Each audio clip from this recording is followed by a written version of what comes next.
Today I will show you a biography, comedy, drama film from 2011, titled The Intouchable. Spoilers ahead. Watch out and take care. One late night in Paris, Driss is driving his employer Philippe through the city. When waiting in traffic gets too boring, Driss breaks the speed limit and begins driving quite fast, dodging other cars and not caring about traffic signs. This causes the police to go after him, and Driss bets €100 that he can lose them, but after driving under a bridge, the cops catch up by ambushing them from both sides. Driss doesn't look too worried though, and this time, he bets €200 that he can get them an escort. The cops make him leave the car and he starts acting then, behaving offendedly and telling them Philippe can't move and he was taking him to the hospital. The officers find proof of this when they find the wheelchair in the truck and, when approaching Philippe, they see him convulsing, which is also an act. Seeing as it's an emergency, the cops forgive Driss for breaking the speed limit and offer themselves as escorts on his way to the hospital. To celebrate winning the bet, Driss plays September by Earth, Wind and Fire, and when they arrive at their destination, he shares a smoke with Philippe as soon as the cops are gone. Driss promises he'll handle it and drives them away just before the hospital staff could find them. This friendship began many months ago. Philippe and his assistant Magali are holding interviews to find a new caretaker for him, but it isn't going too well, because all applicants have very standard or awkward answers to their interview questions.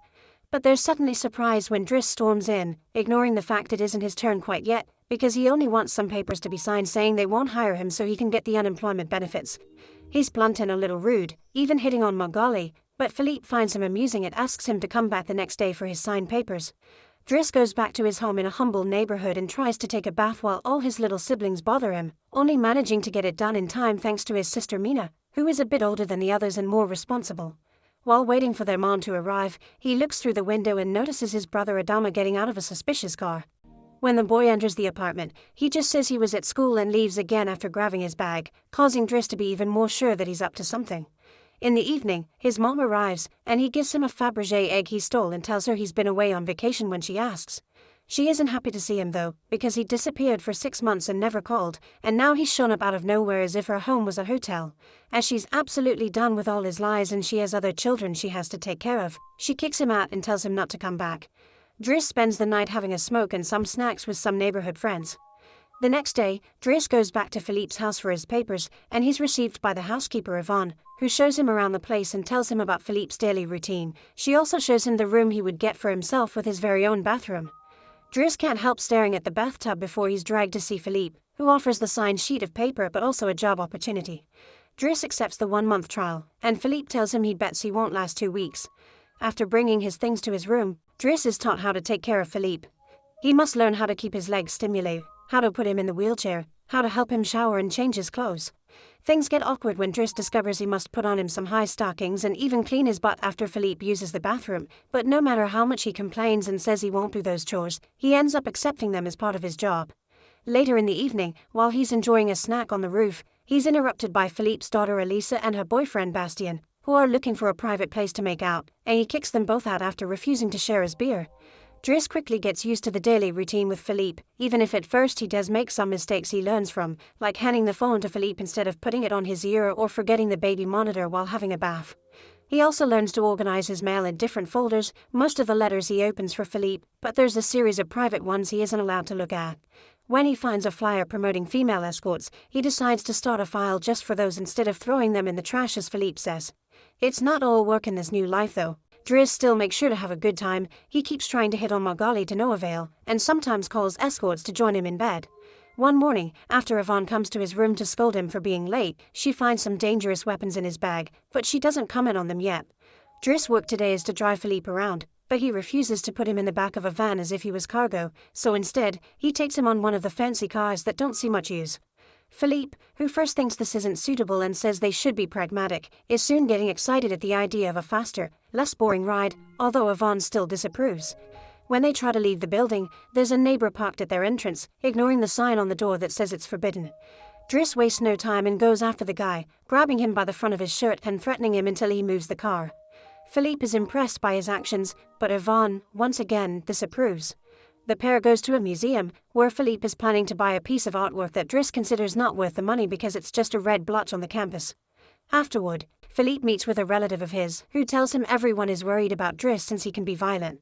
He's also discovered he has a criminal record, but Philippe doesn't care. He appreciates Driss because he doesn't pity him and doesn't mind joking around with him. After another failed attempt at hitting on Margali, Driss has dinner with Yvonne in the kitchen while listening to Philippe dictate a letter to Margali. Claiming it's a private conversation, Yvonne turns off the baby monitor and proceeds to explain what's going on. Philippe is pen pals with a woman called Eleanor. Those are the letters he didn't let Driss open. But he's never met Eleanor in person. Their relationship is purely epistolaire. Speaking of love, Driss teases Yvonne for the looks the gardener gives her all the time before going to bed. He's trying to sleep when he hears some weird sounds coming from the baby monitor. Philippe is having trouble breathing. Not being capable to ignore him even if he tries, Driss goes to his room and gently guides him through the attack with soothing words and a wet cloth to wipe his face. Philippe eventually falls asleep, only to wake up again moments later, saying he needs air. This time Driss doesn't hesitate. He puts Philippe on the wheelchair, covers him with blankets, and takes him out for a stroll by the river. This is the first time Philippe has seen Paris at night in a long time, and now he's more relaxed. He explains to Driss that the medicine can only do so much and he sometimes experiences phantom pain. When they see some girls walking by, Philippe also confesses he isn't capable of pleasuring a woman because of his situation, but he still can enjoy some satisfaction when he gets his ears massaged because they are sensitive zones. When the phantom pain threatens to appear again, Driss shares one of his joints with Philippe, who is skeptical at first but ends up loving it. Afterward, they go to a restaurant, where they joke around while sharing a meal, and Philippe decides to share more of his story. He met his wife when they were students, and shortly after they got married, she had 5 miscarriages and was diagnosed with an incurable, terminal illness. That's when they adopted Elisa. Philippe has always loved competitions, extreme sports, and speed, and a paraglider gave him that. It was during a paragliding session that bad weather caused him to crash and break his vertebrae, although he still thinks his real handicap isn't the chair but living without his wife.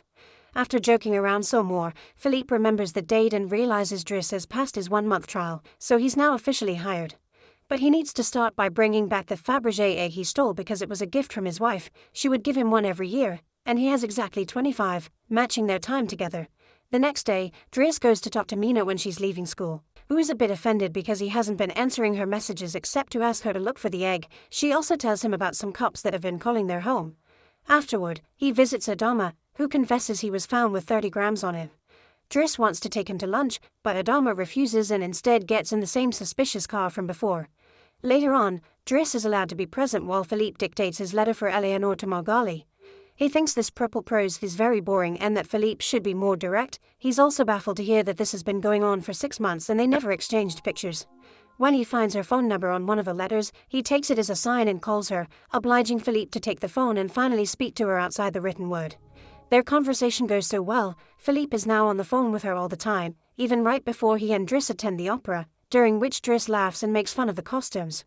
The next day, Driss convinces Philippe to accept to exchange pictures with Eleanor and chooses one of him in the wheelchair. Afterward, while he's painting, Elisa bursts into his room to ask him for cigarettes and makes fun of him for trying to be artistic. Getting angry, he kicks her out before going to see Philippe, who is currently asking Yvonne to change the chosen picture for one of him when he wasn't quadriplegic. She hides the picture inside the escort file right before Driss burst in, complaining about Elisa and telling Philippe he needs to discipline her, something Yvonne agrees with. Philippe agrees to talk to her, but he's mostly surprised when Driss lets it slip that he's been painting.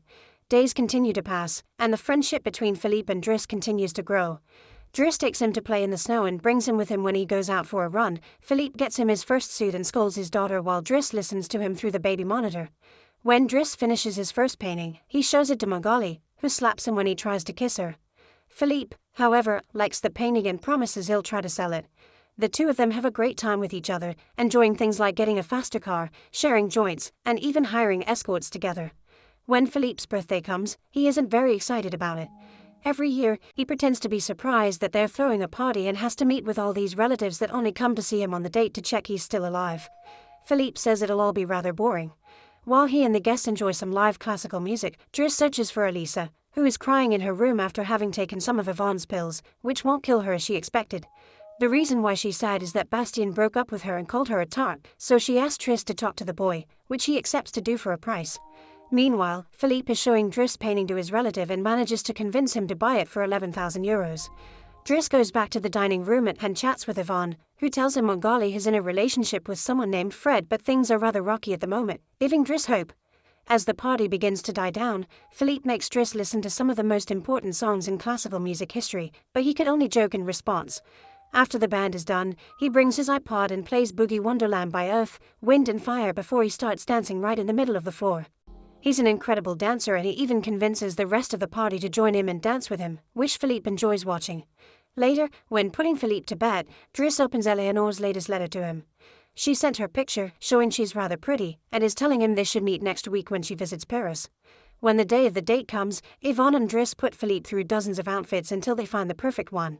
And since it's Yvonne the one that will take Philippe to the date, Driss uses his day off to visit Bastien and threatens him until the boy accepts to apologize to Eliza and to bring her croissants every day. He also asks him to fix his hair.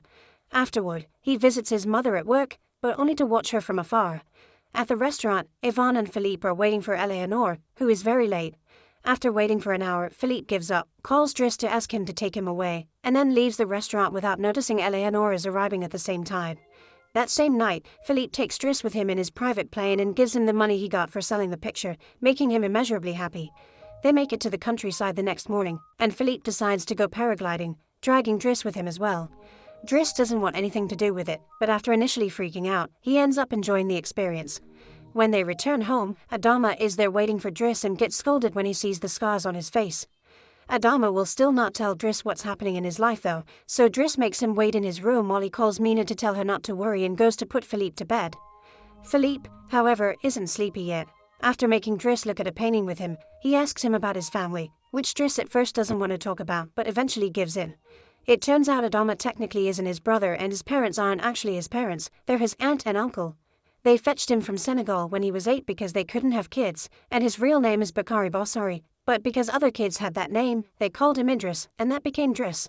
One day, his aunt miraculously was able to conceive, and after his uncle died, there were other men and more kids as well. In the same way Driss had talked to him about Elisa, Philippe points out that Adama needs discipline, so he fires Driss so he can be there with his family because he can't spend his whole life taking care of an old man. The next morning, after Bastien has brought his daily croissant while wearing a better hairdo, Driss packs his bags and gets ready to go. Magali comes to say her goodbyes, and when Driss tries to hit on her one last time, Magali introduces him to his significant other Fred, which is short for Frederic. Turns out Magali isn't interested in men, and Driss gives up on the spot. On his way out of the house, he gives the baby monitor back to Yvonne and teases her for having lied to him about Magali just to mess with him. In return, she gives him the escort file he had started, and he's disappointed to find the picture he had chosen is hidden there. Driss throws away the file, but he keeps the photo for himself. Once outside, he finds a car once again blocking the entrance, so he asks him to move away even if he doesn't work there anymore. When Adama calls him out for it, Driss says it's a matter of principle. A few hours later, the two brothers go pick up their mother at the station while back at the house. Philippe is having his first dinner together with his new caretaker, who is stuffy and boring, and Philippe decides to leave him without even having a bite. Since Yvonne is out on a date with the gardener, nobody is there to scold him for it. As days pass, Driss goes back to his old life. He hangs out with his old friends again and tells the guys from the suspicious car not to bother Adama anymore. When he goes to an interview he doesn't have enough experience for, he manages to win over the employer by calling himself pragmatic and using all the art knowledge he acquired while working for Philippe. This lands him a job as a driver. Philippe continues to dislike his new caretaker and is in a constant bad mood. One night, he refuses anyone in the house to help him with his phantom pain, so Yvonne calls Driss and asks him to come over. That's how they find themselves in the situation from the beginning, with the cops chasing after them first and escorting them to the hospital later. After that little adventure, Driss drives Philippe to the coast, and the sight of the sea helps Philippe calm down. Sometime later, Driss takes care of Philippe's overgrown beard before taking him to a restaurant for lunch, but he doesn't stay because someone else will be making Philippe company today. Driss wishes him luck and finally gives him back his egg before leaving, and Philippe starts worrying about being alone until he sees who his date is, Eleanor, who is delighted to see him and doesn't mind the chair at all. The real Count Philippe Pozzo di Borgo now lives in Morocco. He has remarried and has 2 daughters. The real Driss, actually called Abul Yasmin Seller, has his own firm and is also married with 3 children. The 2 men continue to be very close friends to this day. Make sure to subscribe and turn on notifications so you can watch more videos like this. Thanks for watching.